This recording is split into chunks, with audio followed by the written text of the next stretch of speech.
Hello दोस्तों, अब तक आपने जाना कि आसना जी को रोते हुए देखकर प्रिया खुद को नहीं रोक पाई और वह उन पर सवालों की बौछार करते हुए कहती है, मम्मा, आखिर आप माला के लिए क्यों रो रही हो?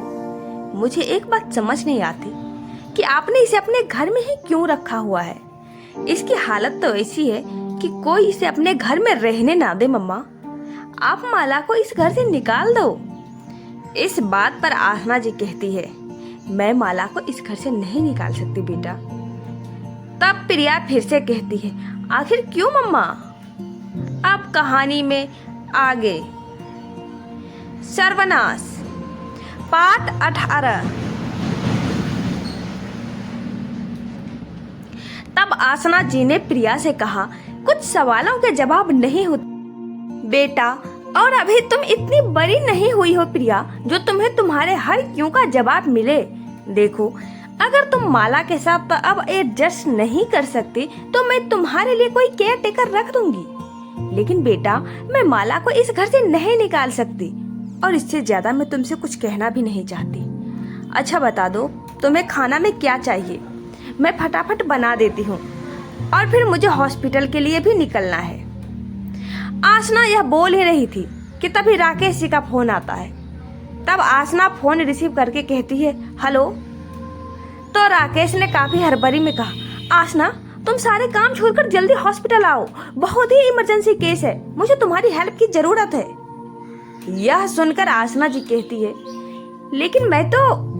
परंतु तभी राकेश जी कहने लगे, आसना प्लीज समझने की कोशिश करो, बहुत अर्जेंटली है, इसलिए मैं तुम्हें बुला रहा हूँ, तुम जल्दी आ जाओ, मुझे तुम्हारी जरूरत है।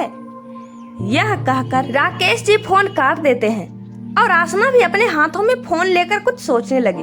तभी प्रिया पीछे से आसना के कंधे में लटकते हुए कहती है, मम्मा आप जाइए, ये किसी की जिंदगी और मौत का सवाल है, मैं फिर कभी आपके हाथों से खा लूंगी।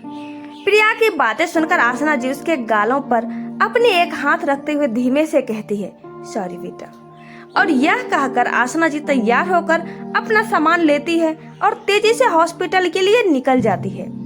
आसना जी के घर से जाते ही प्रिया कुछ देर तक मायूस सी खड़ी रही, लेकिन फिर वह माला की तरफ देखती है और उसे देखकर अपने दिमाग में कुछ आइडिया लगाने लगी, लेकिन उसे कुछ समझ नहीं आया और वह वापस अपना वीडियो गेम खेलने के लिए बैठ गई। उसने थोड़ा ही गेम खेला और फिर खेलना बंद कर दिया और माला की तरफ देखने लगी। माला को देखकर वह मन ही मन कहने लगी, पता नहीं मम्मा को माला से इतना लगाव क्यों है, लेकिन ये माला का घर कहाँ है? क्या इसके परिवार वाले कभी इसे नहीं खोजते? ओफो, आजकल के लोग भी ना कितने सेल्फिश हो जाते हैं। और यह कहते ही प्रिया वापस से वीडियो गेम खेलना शुरू कर देती है, लेकिन उसका गेम खेलने में बिल्कुल भी मन नहीं लग रहा था, बार बार उसे बेचैनी हो रही थी। फिर वह अपनी आंखें गोल गोल घुमाते हुए कहती, ओ गॉड, ये संडे का दिन भी ना कितना बोरिंग होता है, घर में तो कोई रहते नहीं, मम्मा पापा ड्यूटी पर चले जाते हैं और मैं यहाँ के लिए बोर होती रहती हूँ। वो तो अच्छा है कि सप्ताह में संडे सिर्फ एक दिन ही आती है, वरना मेरा क्या होता पता नहीं। और फिर प्रिया के दिमाग में कुछ शरारत सूझी और वह वीडियो गेम खेलना बंद कर अपने कमरे में जाकर कुछ इधर उधर करने लगी। इधर हॉस्पिटल में लगभग 4 घंटे के बाद राकेश और आसना चैन की सांस लेते हैं और राकेश जी से आसना कहते हैं, थैंक्स आसना, अगर तुम नहीं आती तो मैं अकेले शायद इसे बचा नहीं पाता। तब आसना कहती है, नहीं राकेश, इसमें थैंक्स वाली कोई बात नहीं है, ये हमारा फर्ज है। तब राकेश जी मुस्कुरा कर कहते हैं, हाँ भाई, तुम तो अपनी सारे फर्ज बेहतर ढंग से निभाती हो, इसमें कोई शक नहीं। राकेश जी के बात पर आसना मायूसी से कहती है, काश मैं अपने सारे फर्ज बेहतर ढंग से निभा पाती, एक अच्छी माँ बन पाती। तभी राकेश जी कहने लगे, तुम प्रिया की बातें कर रही हो? आसना जी सिर्फ हाँ में सिर हिलाती है, क्योंकि वह अपने ही ख्यालों में खोई हुई थी, शायद वह कुछ सोच रही थी और राकेश जी बार बार उनकी तरफ देख रहे थे। लेकिन जब उनसे रहा नहीं गया तो वो आसना जी से कहते हैं, क्या बात है आसना, तुम काफी परेशान लग रही हो, सब ठीक तो है ना? इस बात पर आसना जी आहें भरते हुए कहती है, हाँ राकेश, अब तक तो सब ठीक ही है, पर पता नहीं आगे क्या होगा। आसना के बातों से राकेश जी को कुछ समझ नहीं आता है और फिर उसकी तरफ आश्चर्य से देखते हुए कहते, मतलब मैं समझा नहीं।